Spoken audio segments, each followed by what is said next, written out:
Cari tahu dengan buka buku. Hai, kali ini kita akan ngebahas sejarah Kaliurang sebagai tempat tetirah di era kolonial. Kalau ngomongin tempat wisata yang dingin-dingin di Jogja, Kaliurang tempatnya. Yap, Kaliurang merupakan salah satu lokasi wisata terkenal di kaki Gunung Merapi. Namun, siapa sangka bahwa Kaliurang tidak hanya menjadi tempat favorit para pelancong, tapi juga menjadi tempat tetirah sejak zaman kolonial Belanda. Para keluarga Belanda, Tionghoa kaya raya, hingga kaum ningrat Jawa seringkali menyambangi Kaliurang sebagai tempat melepas penatnya rutinitas di kota. Wah, jadi bayangin suasana para priayi yang lagi liburan di zaman itu. Pada era kolonial, orang-orang Eropa menyukai Kaliurang karena daerah ini cukup sejuk dan udaranya sehat. Bagi orang-orang ke Eropa yang terbiasa dengan suhu dingin di daerahnya, ketika menapakkan kaki di daerah Khatulistiwa betul-betul menjadi hal yang sangat mengganggu. Oleh karena itu, Kaliurang menjadi pilihan yang tepat untuk melarikan diri dari kegerahan dan hiruk-pikuk yang menyesakan. Hal inilah yang melatar belakangi lahirnya tempat tetirah di musim panas bagi orang-orang Eropa. Tempat tetirah inilah yang disebut Station Hill. Bagi orang Belanda, mendatangi Station Hill benar-benar membuat mood menjadi bagus kali ya.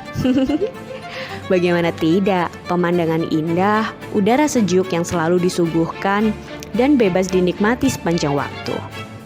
Wah, ini sih kalau kata anak milenial nge-chill tiap hari. Nah, dahulunya Kaliurang ini merupakan bagian tanah Apanage, tanah sewa milik Pangeran Puger yang merupakan salah satu putra Sultan Hamengkubuwono II. Kawasan Kaliurang sempat ditutup setelah masa pengelolaan Pangeran Adipati Mangkubumi.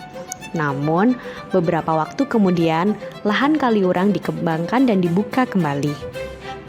Setelah Kaliurang dibuka lagi, jalan menuju Kaliurang diperbaiki oleh Dienst Sultanat Wakern pada tahun 1923.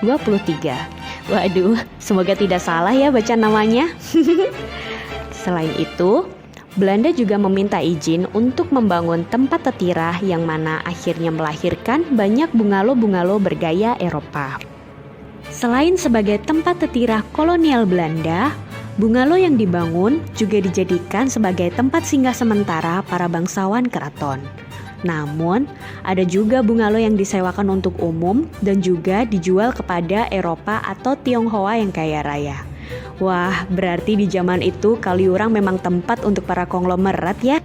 Seiring berjalannya waktu, Kaliurang terus mengalami perkembangan. Hingga akhirnya berkembangnya pariwisata di Kaliurang juga bersamaan dengan perkembangan fasilitas penunjangnya. Jaringan listrik, saluran pipa air bersih, telepon, dan layanan pos mulai dibangun secara bertahap. Bahkan, pada tahun 1938, pihak kesultanan meminta masukan arsitek dan ahli tata kota Thomas Karsten terkait penataan kawasan wisata Kaliurang. Sampai saat ini, masih banyak loh bungalow-bungalow yang berdiri kokoh dan menjadi saksi bisu para priayi yang berkumpul pada waktu itu. Wah, ini sih bikin kita ngebayangin ya suasana waktu itu seperti apa. Next, kita bahas apa lagi nih? Komen di bawah.